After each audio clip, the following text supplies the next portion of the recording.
వ్యక్తి లేదా అధికార స్థాయిలో ఉన్నటువంటి ఒక వ్యక్తి లేదా పిల్లల మీద అజమాయిషి పెత్తనం చెలాయించినటువంటి వ్యక్తులు తన యొక్క లైంగిక కోరికను తీర్చుకోవడం కోసం పిల్లల మీద ఈ విధంగా ఉపయోగిస్తూ ఉన్నారు.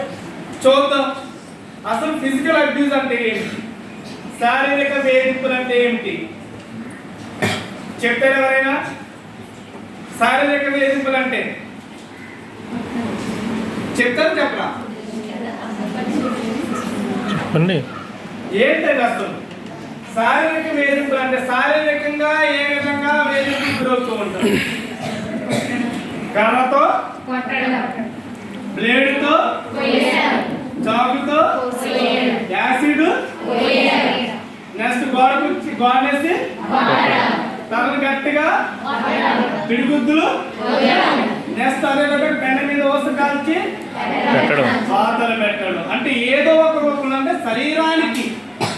శరీరాన్ని ఏదో ఒక రూపంలో గాయపరిచే విధంగా చేయడానికి ఏమంటారంటే శారీరక వేధింపులు అంటూ ఉంటారు. ఈ సందర్భంగా ఒక కేసు స్టడీ చెప్పాలనుకుంటున్నాను. ఇలాగే 4 సంవత్సరాల బాలిక, ఎంత ఉంటుంది అమ్మాయి? అంగన్వాడీ స్కూల్కి వెళ్తారు కదా, అమ్మాయి కూడా ఆ విధంగానే వెళుతూ ఉంది. చక్కగా తన తోటి పిల్లలతో ఆడుతూ ఉంటున్నటువంటి అమ్మాయిని మరి ఇంట్లో నిర్బంధించేసారు. 6 రోజుల పాటు ఇంట్లో నిర్బంధించేస్తే చుట్టుపక్కల వాళ్ళు ఆ అమ్మాయిని పిలిచినా సరే ఇంట్లో తల్లిదండ్రులు పంపించడం ఏదో పంపించట్లేదు ఏమని అనుకున్నారు చుట్టుపక్కల. ఒక రోజున కేకలు వినిపిస్తున్నాయి. 2 రోజులు 3 రోజులు అలా గమనించారు. అమ్మాయి కేకలు వేస్తుంటే గమనించారు చుట్టుపక్కల వాళ్ళు. డోర్లు కొట్టినా సరే ఏం జరిగిందో తెలుసుకోవడానికి డోర్ ఓపెన్ చేయమని డోర్లు కొడుతున్నారు. అయినా సరే ఓపెన్ చేయట్లా. ఏదో బయటేసిన వాళ్ళకి ఏదో జరుగుతుందో లోన తల్లిదండ్రులు అమ్మాయిని ఏదో చేస్తున్నారని గమనించి ఏం చేశారంటే ఒక రోజున child help line number call చేసి, చైల్డ్ హెల్ప్ లైన్ నెంబర్ తెలుసా?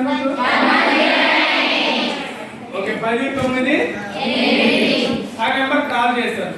కాల్ చేస్తే మేము వెళ్ళినా సరే చుట్టుపక్కల వాళ్ళతో మాట్లాడాము. ఏం జరిగిందమ్మంటే ఆ అమ్మాయి యొక్క కేకలు వినిపిస్తున్నాయండి, మరి బయటకు వస్తే తల్లిదండ్రులు విడిచిపెట్టాక డోర్ కొట్టినా సరే ఓపెన్ చేయట్లేదని చెప్పినప్పుడు మేము కూడా డోర్ కొడుతుంటే డోర్ ఓపెన్ చేస్తాం.